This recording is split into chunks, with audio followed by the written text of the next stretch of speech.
برای معین شدن سودیاها نفرایی که میدان نگاه میکنن رئیس محترم حاج محمد وزیر معین میکنن که کی در کجا میایسته، در بین میدان کدام سودیا سر سودیا است، کدام سودیاها هستند، کدام بچه‌ای که میدان نگاه میکنن. مرحمت.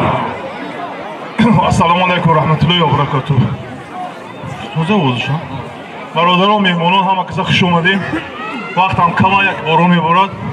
انشاءالله مسابقه را سر میکنیم.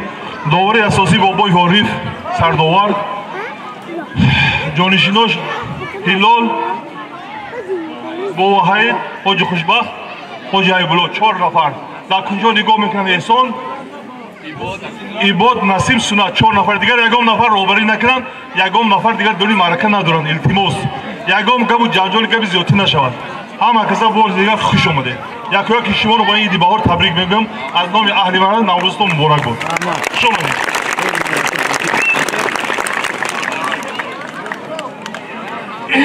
سلام علیکم مهمانان عزیز، همدیران محترم.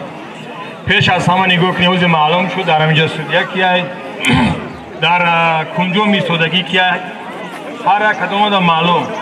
التماس بچه‌ای که موندن در همین 4 کن، همین 4 کنده جوش میگوی فهمیده گیره که همین گوشتی همین معنی داره که کسی کدام پهلوانی که در میدان مقصد که نو تینجو یگان وای تراوما گیریم همون کن جو میگه. فهمیده سودیا هست. دکتر همینجا هستی؟ دکتر همون چیز تیار کن.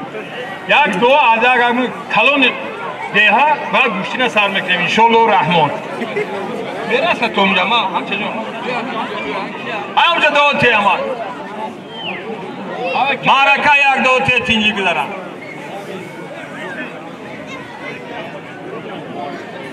الله اکبر. خوب سودیا ها حاج خوشبخت، حبیب الله، حاجی همه حاجی انشالله رحمان که باید معرکه تینجی گذارم. مرحمت.